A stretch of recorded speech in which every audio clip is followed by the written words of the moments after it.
అయితే కొంతమందికి ఎంత చెప్పినా కూడా పాపం చేయకుండా ఉండలేరు. ఎంత చెప్పినా కూడా పాపం చేయకుండా ఉండలేరు. ఇప్పుడు మీకు ఉదాహరణ, మీరు ఉన్నారనుకోండి, సంవత్సరానికి 52 ఆదివారాలు చర్చికి వెళ్తారు. పైగా ఇలాంటి ప్రత్యేక మీటింగులు, ఇవి కాకుండా యూట్యూబ్లో వర్తమానాలు, ఇవి కాకుండా ప్రత్యేకమైనటువంటి కూడికలు, ఇన్ని ఉంటాయి కదా. ఇన్నుండి కూడా మీరు పాపం చేయకుండా ఉండగలుగుతున్నారా? లేదు కదా. మనం చాలా ఫ్రాంక్గా మాట్లాడుకున్నాం. ఎందుకని అంటారు? ఎందుకు ఈ సమస్య వచ్చి పడింది మనకి? ఎందుకని ఇలాంటి పాపపు జీవితాన్ని జీవిస్తూ ఉంటాం? కొన్నిసార్లు పాపపు జీవితాన్ని ఆనందిస్తాం మనం. కొంతమంది పాపాన్ని చేసి ఎందుకు చేశానరా అనుకుంటారు. కొంతమంది అయితే అలా కాదు. పాపం చేసి ఆనందించడం కాకుండా దాన్ని పెద్ద హీరోయిక్గా చాలా గొప్పగా చూపించుకోవడానికి ప్రయత్నం చేస్తారు, గొప్పగా ఉండటానికి ప్రయత్నం చేస్తారు. ఏంటి కారణం? ఈరోజు దీనికి బైబిల్లోంచి ఒక చిన్న భాగాన్ని మనం కలిసి ధ్యానం చేసుకుందాం. పౌలు భక్తుడు రోమా అనేటువంటి పట్టణంలో ఉన్నటువంటి సంఘస్థులకి ఉత్తరం రాద్దామని ఆయన ఇష్టపడి ఉత్తరం రాశాడు. చాలా పెద్ద ఉత్తరం, 16 అధ్యాయాలు బైబిల్లో. ఈ 16 అధ్యాయాల్లో 5 విషయాలు రాశాడు ఆయన. అందులో ఒకటే మనం ఈరోజు చూసేది. కాబట్టి 5 విషయాలు ఏంటో పేర్లు చెబుదాం అనుకుంటున్నాను. మొదటిది ఏంటంటే, అసలు మనకున్న సమస్య ఏంట్రా, ఇది మొదటిది. రెండోది, దీనికి అసలు ఏమన్నా పరిష్కారం ఉందా, ఇది రెండోది. మూడోది, ఓకే, ఈ పరిష్కారం నా జీవితంలోకి వస్తే వచ్చేది ఏంటి, ఇది మూడోది. అసలు దీన్ని అంతటి నడిపించేది ఎవర్రా, ఇది నాలుగోది. సరే, ఎంతకీ నేనేం చేయాలి, ఐదోది. 5 ప్రశ్నలకు ఆయన జవాబు చెప్పాడు. మళ్ళీ 5 ప్రశ్నలకి జవాబులు ఏంటో కూడా చెప్తా. మొదటిది, అసలు మన సమస్య ఏంట్రా, పాపం. దీనికి ఏమన్నా పరిష్కారం ఉందా? ఉంది, ప్రాయశ్చిత్తం యేసు ప్రభు చెల్లించాడు. మూడోది, ఇది నా జీవితంలో పాటిస్తే వచ్చేదేంట్రా, పరిశుద్ధత. మరి దీనంతటినీ నడిపించేది ఏమిట్రా, దేవుని యొక్క ప్రభుత్వం. ఇంతకీ అసలు నేనేం చేయాలరా, పరిచర్య. పాపం, ప్రాయశ్చిత్తం, పరిశుద్ధత, ప్రభుత్వం, పరిచర్య. 5 విషయాలతో ఈ రోమీలకు రాసిన పత్రిక అంతా రాసుకుంటూ వచ్చాడు. అయితే మొదటి 2-3 అధ్యాయం మధ్య దాకా ఒకటే విషయం రాసుకుంటూ వచ్చాడు. ఏంటి అని అంటే, మన సమస్య ఏంటి అని. అసలు ఎందుకు భూకంపాలు ఎందుకు వస్తాయి, కరోనా ఎందుకు వచ్చింది, వాడు గుడ్డోడిగా ఎందుకు పుట్టాడు, తుఫాన్ ఎందుకు వచ్చింది, మా నాన్నకి ఎయిడ్స్ ఎందుకు వచ్చింది, మా అమ్మకి జబ్బు ఎందుకు వచ్చింది, మా ఇంట్లో వాళ్ళు కుంటోళ్ళు గుడ్డోళ్ళుగా ఎందుకు పుట్టారు, ఈ లోకంలో అనాగరికత ఎందుకు వచ్చింది, ఇవన్నీ ప్రశ్నలే. అయితే పౌలు భక్తుడు ఆయన రాసిన దాంట్లో బోల్డ్ ఉండొచ్చడా, కానీ దానికి ఒకటే కారణం అంటాడు. ఒకటే. ఏంటి ఆ కారణం? దాన్ని మనం బైబిల్లో చూద్దాం. మీ దగ్గర బైబిల్ ఉంటే రోమీలకు రాసిన పత్రిక మొదటి అధ్యాయం. నేను చాలా పెద్ద భాగాన్ని తీసుకుంటున్నా, అంటే ఎక్కువసేపు మాట్లాడుతున్నాను అనుకోవద్దు. 10-16 అయింది ఇప్పుడు. నేను మొదలుపెట్టి ఒక 5 నిమిషాలు అయింది. కాబట్టి నేను గంట లోపులే ముగిచ్చేస్తాను. ఎందుకంటే చాలా ఆలస్యం అయింది కదా, మీకు కూడా నిద్ర వస్తుంది, వినబుద్ధి కాదు కదా. అందుకని పైగానేమో బయట స్పీకర్లు పెట్టారు, లైవ్ కూడా ఉంది కదా. కాబట్టి నేను చాలా రిస్ట్రిక్ట్గా మాట్లాడాలి. ఎందుకనంటే లైవ్ లేకపోతే బయట స్పీకర్ లేకపోతే కొంచెం గట్టిగా మాట్లాడటానికి అవకాశం ఉండేది. ఇప్పుడు లేదు, ఎందుకంటే మన మీద నిఘా ఉంది. కాబట్టి కొంచెం జాగ్రత్తగా మాట్లాడాలి. కాబట్టి ఒకవేళ లైవ్ లేదనుకోండి, నాకు తెలిసిన వాళ్ళు అయితే కనుక లైవ్ తీసేసి గుండె లోతుల్లోంచి మాట్లాడుతున్నాను, లేకపోతే మాట్లాడలేకపోతున్నాను. ఫిల్టర్ పెట్టుకొని మాట్లాడాలి. ఏ అనంటే నిఘా. ఇది పరిస్థితి. నోట్లోంచి ఏమన్నా మాట దొర్లితే గుర్తుపెట్టుకోండి, నన్ను బయట వాళ్ళు ఎవరేమనరు, మనోళ్ళే పొలాలు పెడతారు, మనోళ్ళే ట్రోలింగ్ చేస్తారు. ఎందుకో తెలుసా? వాడికి బాగుపడటం చేత కాదు, మనం చెప్పే మాటలు గుచ్చుకుంటే అందుకే బద్లా అంటే ఖర్చు తీర్చుకుందాం అనుకుంటారు. సరే, ఏదేమైనప్పటికీ కూడా ఖచ్చితంగా మీకు గుచ్చుకునేటట్లయితే చేస్తాను నేను, దాంట్లో అనుమానం లేదు. మిమ్మల్ని హర్ట్ చేసి అయితే వెళ్తాను నేను, డౌట్ లేదు. కానీ నా స్థాయిలో చేయను అనుకోండి, మామూలు స్థాయిలో చేస్తాను, ఖచ్చితంగా మీరు హర్ట్ అవుతారు. అది బేషరత్ చెప్తున్నా. మీరు హర్ట్ అయితే రేపు పొద్దున వాక్యం వినడానికి అవకాశం ఉంటుంది, లేకపోతే లేదు. ఓకే, చూద్దాం ఏంటి అనేది. రోమిలకు రాసిన పత్రిక 1వ అధ్యాయం 18వ వచనం నుంచి చూద్దాం. దుర్నీతి చేత సత్యమును అడ్డగించు మనుష్యుల యొక్క సమస్త భక్తిహీనత మీదను దుర్నీతి మీదను దేవుని కోపము పరలోకము నుండి బయలుపరచబడుచు ఉన్నది. పౌలు భక్తుడు ఈ 18వ వచనాన్ని తాను ఒక హెడ్డింగ్ లాగా పెట్టుకున్నాడు. హెడ్డింగ్, మనము గవర్నమెంట్కి ఉత్తరం రాసేటప్పుడు సబ్జెక్ట్ అని రాస్తారు ఉత్తరం. ఈ ఉత్తరం అంతా దేనికి అని అంటే, ఒక్క లైన్లో చెప్పమంటే దాన్ని సబ్జెక్ట్ అని అంటారు. అంశం ఏంటి అని. ఒకవేళ మన అలమనాక్ పద్ధతిలో చెప్పాలంటే 3 వాక్య భాగాలు ఇస్తారు, ఒక కీర్తన ఇస్తారు, దాంతోపాటు ఒక అంశం ఇస్తారు. అయ్యా ఈ అంశం మీద మాట్లాడండి ఈ భాగవంతాన్ని. అదేవిధంగా 18వ వచనం నుంచి 32వ వచనం దాకా ఉన్నది చాలా పొడుగున్నది. కానీ అంశము ఏంటి అని అంటే ఒకటే. ఏంటి అంశం ఏంటంటే, దుర్నీతి చేత సత్యమును అడ్డగించు మనుషుల యొక్క సమస్త భక్తిహీనత మీదను దుర్నీతి మీదను దేవుని కోపం పరలోకము నుంచి బయలుపరచబడుచున్నది. పౌలు భక్తుడు హెడ్డింగ్ లాగా, అయ్యా అసలు ప్రపంచానికి ఉన్నటువంటి సమస్య ఏంటో మీకు చెప్తాను. రోమీలారా, మీరు బాగా చదువుకున్నవాడు నాకు తెలుసు, కానీ చదువు లేకపోవటం సమస్య కాదు. ఎందుకనంటే, ఒకవేళ అందరూ చదువుకుంటే బాగుండేది అని మీరు అనుకుంటున్నారేమో. ఒకవేళ అలా అనుకుంటే, బాగా చదువున్న చోటే గొడవలు ఎక్కువ ఉంటున్నాయి, బాగా చదువున్న చోటే మోసం ఎక్కువ ఉంటుంది, బాగా చదువున్న చోటే ప్రజలు చెడ్డ కార్యాలని వాళ్ళు చేయటం మొదలు పెడుతున్నారు. మనకి ఈ ప్రపంచంలో ఎక్కడైనా గొడవ మొదలు పెట్టాలంటే ఎక్కువగా ఎక్కడ మొదలు పెడతారు? చాలా సింపుల్గా చెప్పాలంటే యూనివర్సిటీ క్యాంపస్లో. కాబట్టి చదువు లేకపోవటం కాదు, మరేంటి నాగరికత లేకపోవటమా? అసలు ఒక మాటలో చెప్పాలంటే అడవిలోకి వెళ్తే సమస్య ఉండదు, సమస్య మనకే ఉంటుంది. నాగరికత పెరిగే కొద్దీ మనలో అభద్రతా భావం పెరిగింది అని ఒక ఆయన ఈ విధంగా వర్ణించాడు. ఏమన్నా తెలుసా? పూర్వకాలంలో చెట్టు కింద బతికేవాళ్ళు, వాళ్ళకి ఏ బాధ లేదు. అయితే కొంతకాలానికి ఇది నా చెట్టు ఇది నీ చెట్టు అనే గొడవ వచ్చింది. అందుకనే చుట్టూ దడి కట్టుకోవడం మొదలుపెట్టారు, ఇది నా స్థలం అని. కొంతకాలం అయిన తర్వాత ఆ దడికి ఒక గేటు పెట్టారు. ఎందుకని? కుక్కలు పందులు లోనికి వస్తాయేమో అని. ఇంకా నాగరికత పెరిగిన తర్వాత ఆ గేటుకి తాడు కట్టడం మొదలుపెట్టారు. ఎందుకని? ఎవడైనా తెంపుకొని వస్తాడేమో అనేసి. ఇంకా నాగరికత పెరిగిన తర్వాత ఏం చేశారు? తలుపు పెట్టి దానికి తాళం వేయటం మొదలుపెట్టారు. నాగరికత పెరిగింది కాబట్టి ఇంకా నాగరికత పెరిగిన తర్వాత ఏం చేశారు? తలుపేసి తాళం పెట్టి ఎదురుగా కుక్కను కట్టారు. ఎందుకని? తాళం బద్దలు కొట్టుకొని లోనికి వస్తాడేమని. ఇంకా నాగరికత పెరిగింది. ప్రస్తుతం మనం ఉన్నటువంటి టర్మ్ అది ఏంటి తెలుసా?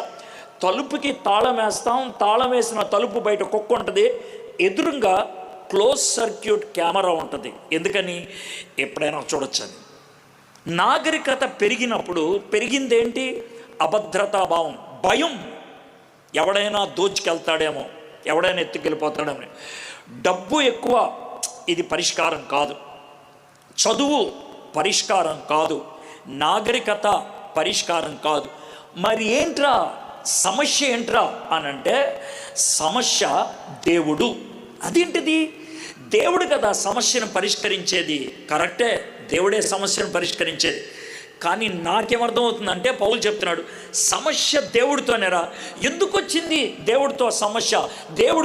దేవుడు ఎందుకని ఎంత భయంకరమైనటువంటి వైపరీత్యాలను కలిగిస్తున్నాడంటే, ఇక్కడ చెప్పాడు దేవుడికి కోపం వచ్చింది. నువ్వు క్రైస్తవుడివేనా? నువ్వు బైబిల్ చదివేవాడేనా? దేవుడు కోపం ఏంటి రావటం ఏంట్రా? దేవుడు ప్రేమ కలిగిన వాడుగా, దేవుడు దయగలిగిన వాడుగా, దేవుడు కరుణా సంపన్నుడు కదా. ఇందాక అయ్యగారు ప్రార్థన చేశారు అద్భుతంగా. నేను కాదనట్లేదు, ఆయన ప్రార్థన తప్ప కాదు, నేను అనేటువంటి మాటలు తప్ప కాదు. ఆయన కరుణా సంపన్నుడే, ఆయన దయగలిగిన వాడే, ఆయన ప్రేమ కలిగిన వాడే. మరి నేంటి నువ్వు దేవుడికి కోపం వచ్చిందంటావు? నాకేం తెలుసు? బైబిల్లో ఉన్నదే మాట. దేవుడికి కోపం వచ్చింది. ఎందుకు వచ్చింది దేవుడి కోపం? అసలు దేవుడికి కోపం ఉంటుందా? కోపం అనేది పాపం కాదని ఎవడు చెప్పాడు నీకు కోపం అంటే పాపం అని? ఎవడు చెప్పాడు నీకు దేవుడికి కోపం అంటే పాపం అని? బైబిల్లో ఎక్కడైనా కోపగించుకుంటే పాపం అని ఉందా? లేదే. కోపం ఉన్నాయి కానీ పాపం చేయొద్దన్నది. కోపంలో పాపం చేయడానికి అవకాశం ఉంది కానీ కోపం పాపం కాదే. బైబిల్ అలా చెప్పలేదే. కోపం దేవుడికే ఉన్నదే. దేవుడు ఉగ్రత కలిగిన వాడు, దేవుడు దహించు అగ్ని. ఈ పదాలు మర్చిపోయావు నువ్వు. దేవుడు కోపం మీద కొడితే ఎక్కడికి వెళ్తావో నీకు అర్థం కాదు. తెలియదా నీకు? అదే దేవుడు కొడితే భూమిలో దిగిపోతావు. తెలుసా నీకు? ఆ మాటలు అనలేదే మనం ఎప్పటిదాకా. అందుకే యథవేషాలు వేస్తూ ఉంటారు ఎక్కడ పడితే అక్కడ. దేవుడికి కోపం వస్తుంది. ఎందుకు దేవుడు కోపం వస్తుందంటే దేవుడు పరిశుద్ధుడు. ఆయన పాపము చూడలేనటువంటి వాడు, పాపమును తట్టుకోలేనటువంటి వాడు, పాపమును అంగీకరించలేనటువంటి వాడు, పాపముతో సర్దుకుపోయేవాడు కాదు. ఎవడు పాపం చేసినా, ఎక్కడ పాపం చేసినా దేవుడు ఊరుకోలేడు. నా హృదయానుసారుడు దావీదు అయినప్పటికీ పాపం చేస్తే దేవుడు ఏం చేశాడు? వాడికి పుట్టిన కొడుకుని చంపేశాడు ఆయన. మోషే కోపాన్ని తెప్పించాడు పాపం చేసి. దేవుడు ఏం చేశాడు? దేవుడు నా మిత్రుడు అని చెప్పాడు, మోషేని చంపేశాడు. మోషే కొండ మీద నుంచి చూడు, 40 సంవత్సరాలు నడిపించావు కదా, నాకు ఫ్రెండ్గా ఉన్నావు కదా, ఆ వాగ్దానం చేసిన దేశం చూపించకుండా నిన్ను చంపడం నాకు ఇష్టం లేదు. ఏంటి ప్రభా చంపేస్తావు? యా, రేపు పొద్దున సస్తాను. ఏ నా కోపం తెప్పించావు నువ్వు, నా కోపం తెప్పించావు, నా మాట వినలా, కోపం తెప్పించావు, చంపేస్తాను నేను అంతే. దేవుడు చంపేశాడు మోషేని. మోషే అంతటి చంపిన దేవుడు, దావీదు అంతటి వాడి కొడుకుని చంపిన దేవుడు. నువ్వు నేను ఎంత జాగ్రత్త. కోపం దేవుడికి ఎందుకు కోపం వస్తుందంట? ఇక్కడ రాశాడు, దుర్నీతి చేత సత్యమును అడ్డగించు మనుషుల యొక్క సమస్త భక్తిహీనత మీదను దుర్నీతి మీదను దేవుని కోపము పరలోకము నుండి బయలుపరచబడుచు ఉన్నది అన్నది వర్తమాన కాలం. ఒకసారి వచ్చిపోయేది కాదు. అది ఎప్పుడు ఉంటుంది. స్పర్శ ఉన్నంత కాలం అగ్నిని పట్టుకుంటే చెయ్యి కాలుతుంది. పవిత్రత ఉన్నంత కాలం పాపాన్ని చూస్తే మండుద్దే. అంతకంటే నేను ఇంకా ఉదాహరణ ఇవ్వలేను. దేవుడు పరిశుద్ధుడు, పాపాన్ని చూస్తే కోపగించుకుంటాడు. ఎందుకు వచ్చిందంట కోపం?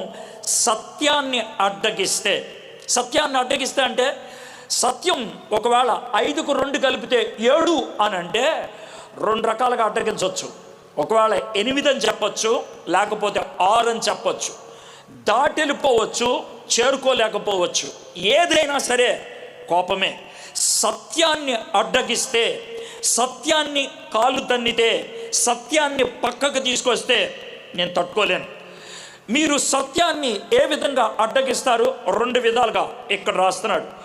దుర్నీతి చేత సత్యమును అడ్డగించు మనుషుల యొక్క సమస్త భక్తిహీనత మీదను దుర్నీతి మీదను. 2 పదాలు ఉపయోగిస్తున్నాడు, భక్తిహీనత, దుర్నీతి. ఈ 2 దేవుడి కోపాన్ని తెప్పిస్తాయి అంట. భక్తిహీనత, దుర్నీతి. భక్తిహీనత దేవుడికి మనకి మధ్యన ఉండేటువంటి సంబంధం. దేవుడు మనల్ని తయారు చేసినప్పుడు, నువ్వు ఎవరైనప్పటికీ కూడా, నువ్వు భారతీయుడివా, అమెరికా వాడివా, నాకు అనవసరం. నీకు చదువు ఉందా, చదువు లేదా, నాకు అనవసరం. నువ్వు కొండల్లో పెరుగుతున్నావా, లేకపోతే గుడిమేల లంకలో పెరుగుతున్నావా, నాకు అనవసరం.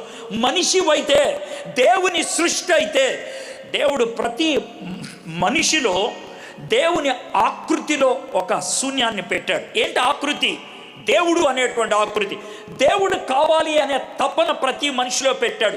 దాన్ని భక్తి అని అంటారు. ప్రతి మానవుడికి భక్తి ఉన్నది. అయితే ఆ భక్తి సరి అయినదా కాదా అది మనం తెలుసుకోవాలి. ఇది మొదటిది, భక్తిహీనత. చాలామందికి భక్తిహీనత. ఇక్కడ మీరు చర్చిలో కూర్చున్నంత మాత్రాన భక్తి పరులు అని నేను అన్నాను. దేవుడు కూడా అండు. భక్తి అంటే ఏంటో మీకు ఇక్కడ వర్ణన ఇస్తాను నేను. ఒకవేళ ఆ వర్ణనలో మీరు ఫిట్ కాకపోతే మీరు కేటగిరీ నెంబర్ 1 భక్తిహీనులు.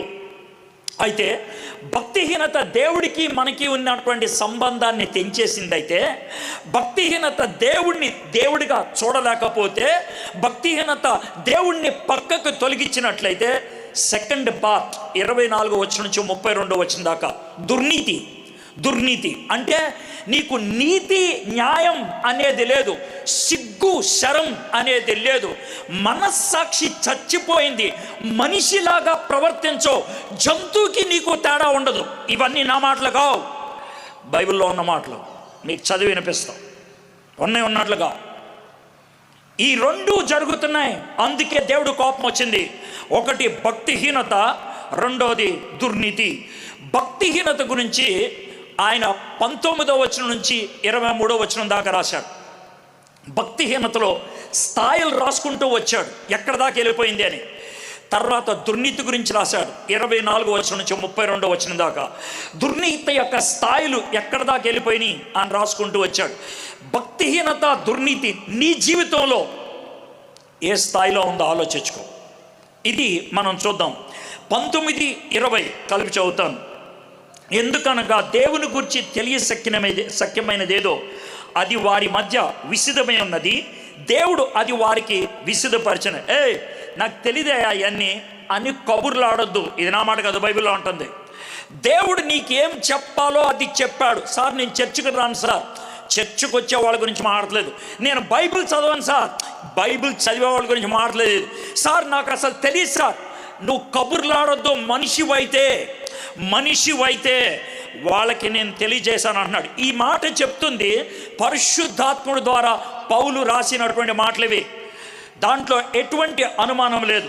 ఎందుకనగా దేవుని గురించి తెలియశక్యమైనదేదో, దేవుడి గురించి మీకేం తెలియాలో అది వారి మధ్యన విశదమైనది.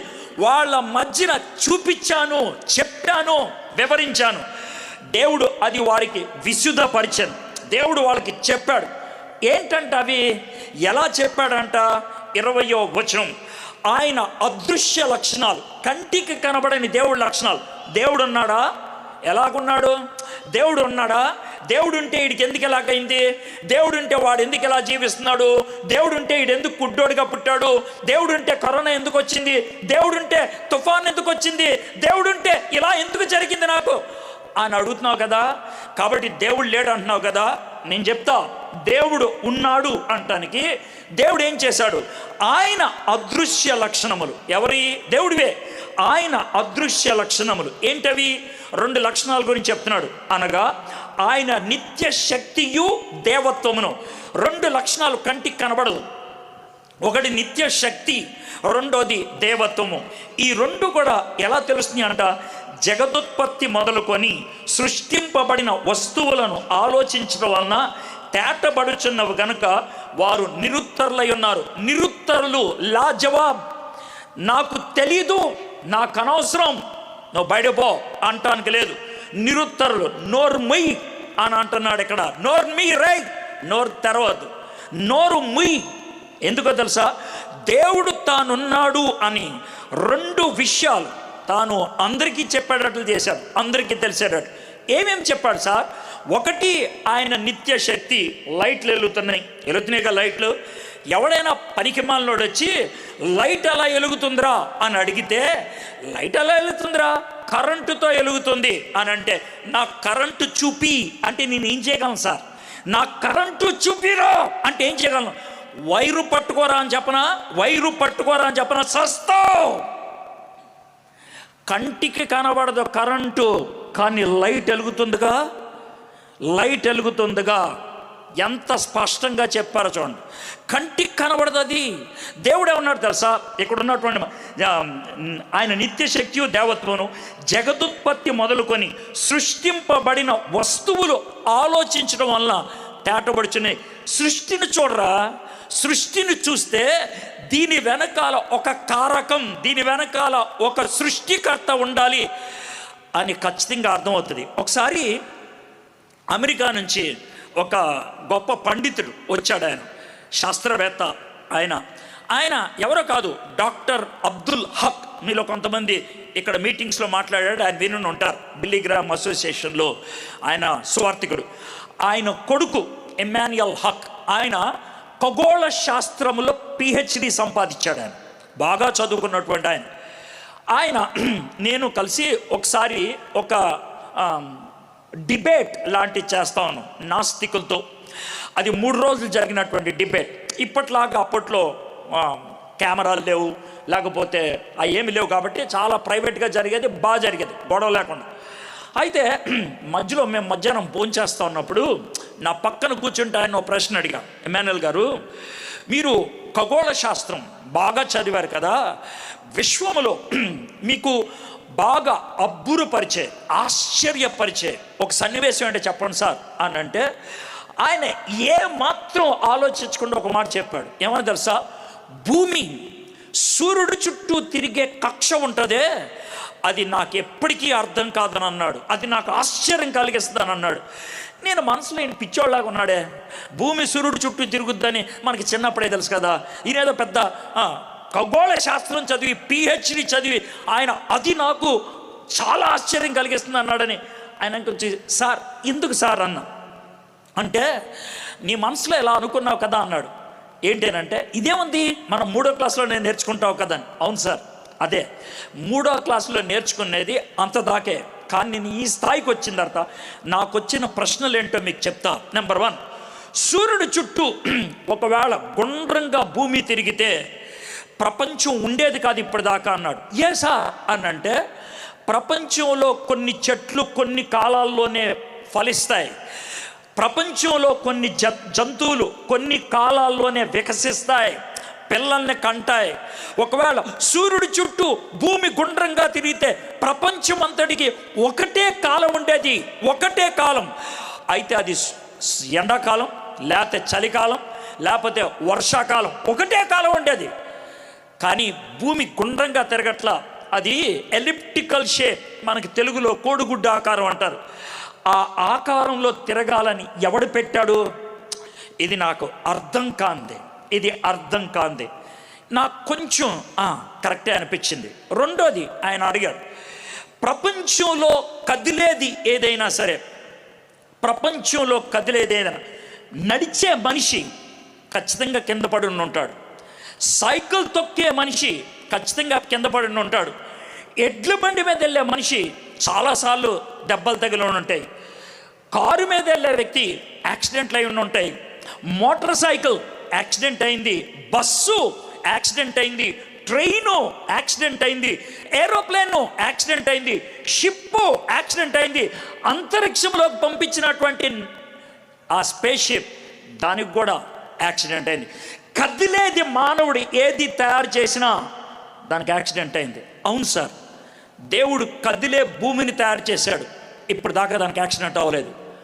ఓ ఓ ఓ ఒకవేళ కారుకి యాక్సిడెంట్ అయితే కారు మీద ఉన్న వాళ్ళకి ప్రాణ నష్టం కలుగుద్ది, భూమికి యాక్సిడెంట్ అయితే ప్రపంచం ఇక ఉండదు. ఇప్పుడు దాకా యాక్సిడెంట్ అవ్వలేదు. నాకు పెద్ద ముందు అని అనిపించినా దానికి ఎదురొచ్చేది ఏమి లేదు కదా, యాక్సిడెంట్ అవ్వడానికి ఏముంది, భూమి పక్క జరుగు అంటానికి ఎవరైనా ఉన్నారా? లేరు కదా అని ఆలోచిస్తూ, సార్ భూమికి యాక్సిడెంట్ ఎలా అవుతుంది సార్? అవుతుంది, ఎలా అవుతుందని నేను చెప్తాను అని అంటే, కొన్నిసార్లు కొంతమంది చెప్తా ఉంటారు ఏమనంటే, సార్ ముక్కు కాళ్ళు చేతులు నిరిపోతాయి, సార్ మీరు దేన్ని గుద్దారు సార్? దేన్ని గుద్దలేదు. ఎలా అయింది సార్? అయ్యిందిలే. ఆ మాట ఎందుకు చెప్తూ ఉంటాడంటే, ఆడికి ఆడే పడిపోయి ఉంటాడు. అవరా పంది ఏమన్నా అడ్డు వచ్చిందా? లేదు. గుంత ఏమన్నా కనబడిందా? లేదు. మరి ఏమైంది? ఏమో, నా దారి నేనే పడిపోయాను. పడిపోరా? పడిపోతారు సార్. అలాగ పడిపోవచ్చు కదా భూమి. అదే నా మాట, జాగ్రత్త వినండి. ఇప్పుడు భూమికి కంటికి కనబడినటువంటి పట్టాలు ఉన్నాయి, ఆ పట్ట మీదే తిరుగుతాయి, మనకు కనబడవ కంటి మీద. అయితే ఆ పట్ట నుంచి భూమి ఒక్క అడుగు, ఇంత పెద్ద భూమి ఒక్కడుగు, ఇంత పెద్ద భూమి ఒక్కడుగు లోనకు వస్తే ఉండాల్సిన చోట కాకుండా ఒక్కడుగు లోనకు వస్తే అది ఒకవేళ సూర్యుడికి దగ్గరున్న కాలం అయితే ఎండాకాలం కదా, ఎండాకాలంలో ప్రపంచంలో అతి వేడి అంటే 58 డిగ్రీలు.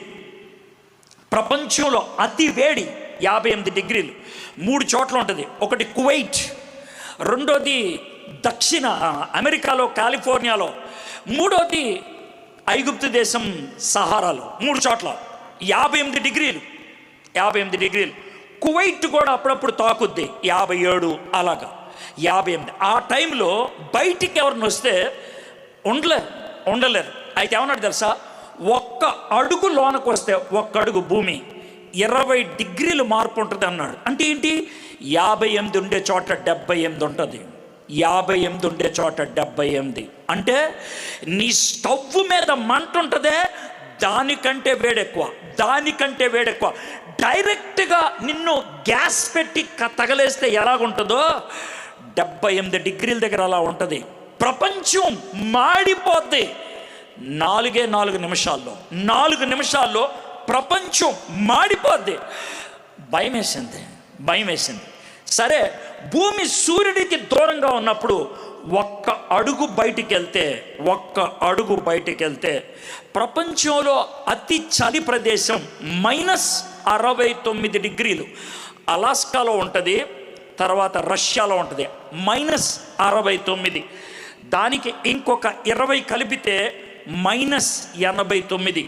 -89 అంటే ఎలా ఉంటుందో మీకు తెలియాలంటే, డీప్ ఫ్రిడ్జ్ ఉంటుందే, మనం ఐస్ పట్టుకుంటాం, డీప్ ఫ్రిడ్జ్లో ఉండేటువంటి టెంపరేచర్ -11 డిగ్రీలు, ఇది -89. అంటే ప్రపంచం అంతా 6 నిమిషాల్లో గెడ్డ కట్టేస్తుంది అన్నాడు. అంతే, ఎలా ఉంటావు గెడ్డ కట్టి. ఆయన ఆ మాట చెప్పినప్పుడు నాకు భయం వేసింది. సార్, దీని అర్థం ఏంటంటే, భూమి వెనకాల దేవుడు తెలివైనటువంటి సృష్టికర్త లేకపోతే ఈ ప్రపంచం ఎంతకాలం ఉండేది కాదు. అది ఆయన శక్తికి నిదర్శనం, అది ఆయనకు నిదర్శనం. కాబట్టి చదువు ఉందా, దాన్ని బట్టి నీకు అర్థమవుతుంది. చదువు లేదా, నీకున్న దాన్ని బట్టి అర్థమవుతుంది. విత్తనాలు వేస్తే చెట్టును మలిపించేది దేవుడు, కాలాలు నిర్ణయించేది దేవుడు. నా కంటికి కనబడ్డ ఆయన, కానీ ఆయన నిత్య శక్తి నాకు అర్థమవుతుంది. అది పౌలు భక్తుడు చెప్తున్నాడు. రెండోది దేవత్వం. నిత్య శక్తి బయట చూస్తే అర్థమవుతుంది, దేవత్వం లోన చూస్తే అర్థమవుతుంది. నీ హృదయంలో ప్రతి మనిషిలో నాకు దేవుడు కావాలి అనే తపన ఉన్నది. ప్రతి మనిషికి గుర్తుపెట్టుకోండి, లోన ఒక సాక్షి ఉంటుంది. తప్పు చేస్తే నీకు అపరాధ భావం ఉంటుంది, దాన్నే మనస్సాక్షి అంటారు. ఒకసారి PDSU రాష్ట్ర కార్యదర్శి చాలా కాలం క్రితం ఆయన, నేను ఇలా వాక్యం చెప్పిన తర్వాత, దేవుడు లేడా, దేవుడు ఉంటే కనుక నాకు చూపి అని ఇలా వాదిస్తూ ఉన్నాడు. అయిపోయిన తర్వాత, సార్ మనం మాడుకుందాం కొంచెంసేపు అని అంటే మాడుకుందాం అన్నాడు. మీరు నన్ను ఎన్ని ప్రశ్నలు అడగండి సార్ అన్నాడు. ఆయన చాలా ప్రశ్నలు అడిగాడు. నాకు తెలిసినటువంటి జవాబులన్నీ చెప్పాను. దాదాపుగా ఆయన అడిగిన ప్రశ్నలన్నీ అడిగి జవాబులు చెప్పాను. సార్, మీరు అడిగిన ప్రశ్నలకి నేను జవాబులు చెప్పాను. నేను 3 ప్రశ్నలు అడుగుతాను, మీరు నాకు జవాబు చెప్పండి సార్ అని అన్నా. అడగండి. అయితే నేను కొన్ని పర్సనల్ క్వశ్చన్స్ అడుగుతాను సార్, మిమ్మల్ని ఇబ్బంది పెట్టాలని కాదు, అయితే సత్యం వెలికి తీయడానికి మాత్రమే అడుగుతున్నా అని అంటే, చెప్పను సార్, మీరు త్వరలోనే లవ్ మ్యారేజ్ చేసుకోబోతున్నారంటే నిజమా అన్నాడు. అవును. తప్ప? నేను అనలేదు సార్ తప్పని నేను అనలా. నేను అడిగాను, అవునో కాదో చెప్తే చాలు. అవును, ఆ అమ్మాయిని చూశాను, నాకు ప్రేమ అనిపించింది, పెళ్లి చేసుకుందాం అనుకుంటున్నాను. నేను అవును తప్పు మీరు తప్పేం చేయట్లేదు సార్, మీరు అదే చేస్తున్నారు, నేను అదే చెప్తున్నా. వెరీ గుడ్ సార్, ఆ అమ్మాయిని ఎందుకు పెళ్లి చేసుకోవాలనిపించింది? చాలామంది అమ్మాయిలు ఉన్నారు కదా. లేదు, ఆ అమ్మాయి నాకు నచ్చింది, ఆ అమ్మాయి మనస్సు నాకు నచ్చింది, ఆ అమ్మాయి రూపం నాకు నచ్చింది. వెరీ గుడ్ సార్, మీ అమ్మ నచ్చలేదా సార్ నీకు? మీ అక్క మీ చెల్లి నచ్చలేదా రాయ్ అని అరిచాడు. అరవద్దు, అడిగా, నీ దగ్గర దమ్ముంటే జవాబు చెప్పు. మీ అమ్మ నచ్చలేదా నీకు? మీ అక్క చెల్లి నచ్చలేదా నీకు? ఆ అమ్మాయి ఎందుకు నచ్చింది? మీ అమ్మకు అందం లేదా? మీ అక్కకు అందం లేదా? మీ చెల్లికి అందం లేదా? అంటే రేయ్, నేను మనిషిని రా అన్నాడు. నాకు కావాల్సింది అదే. నువ్వు మనిషివి, జంతువుకి నీకు తేడా ఉంది. ఏంటా తేడా చెప్పు? కుక్క ఇది నా అమ్మ, ఇది నా చెల్లి, ఇది నా అక్క అనుకోదది. కానీ నువ్వు నేను అనుకుంటావు. ఎందుకో తెలుసా? మనకి లోన ఒకటి ఉంది, దాన్నే మనస్సాక్షి అంటారు. అవునా? అదే మనిషిని జంతువుల నుంచి దూరం చేసేది. ఆ మనస్సాక్షి 2 పనులు చేస్తుంది నీకు ఇష్టమన్నా లేకపోయినా. ఒకటి, తప్పు చేసినప్పుడు అపరాధ భావం తీసుకొస్తుంది. అందుకే ఈరోజు బోరుగా ఉందిరా, ఈరోజు తలకాయ నొప్పిగా ఉందిరా, ఈరోజు మనసు బాగాలేదురా అని మందు ఎందుకు కొట్టావో తెలుసా? డ్రగ్ ఎందుకు తీసుకున్నావో తెలుసా? సినిమా ఎందుకు చూసావో తెలుసా? మనస్సాక్షి తిట్టింది నిన్ను. మనస్సాక్షి. బయట ఎవడో తిట్లా, నిన్ను నువ్వే తిట్టుకున్నావు. ఆ తిట్టుకోవటం నుంచి ఎక్కడికి వెళ్ళాలో తెలియక పిచ్చెట్టి జుట్టు లాక్కొని డిప్రెషన్లోకి వెళ్ళి మందు కొట్టి పడుకుందాం అనుకుంటావు. మనస్సాక్షి నిన్ను దోషి అంటది. రెండోది, మనస్సాక్షి దేవుడు కావాలి అని కోరుకుంటుంది, నీకు ఇష్టం ఉన్నా లేకపోయినా. అందుకే అడవిలోకి వెళ్ళి చూడు, వాడికి ఎవడికి బట్టలు కూడా ఉండవు. కానీ ఒక కొండనో, ఒక చెట్టునో, ఒక రాయినో, ఒక దూలాన్నో చూపించి ఇది నా దేవుడు అంటాడు. ఎవడి చెప్పాడు దేవుడు అనే మాట్లాడికే? మనస్సాక్షి. దైవత్వం దేవుడు లోన పెట్టాడు. ఈ 2 ఉన్నాయి కాబట్టి ఆయన ఉపయోగించిన మాట 20వ వచనంలో, గనుక వారు నిరుత్తరులై ఉన్నారు. ఎక్కడ కూర్చున్నటువంటి ఏ యతమైనా సరే, నాకు ఇది తెలియదనంటే, మనిషివైతే మనస్సాక్షి ఉంటే, దేవుడికి వ్యతిరేకంగా ప్రవర్తిస్తే, బైబిల్ చదివినా చదవకపోయినా, ప్రసంగం విన్నా వినకపోయినా గుండె తిడతది నిన్ను. నువ్వు చేసింది తప్పు అని తిడతది అది.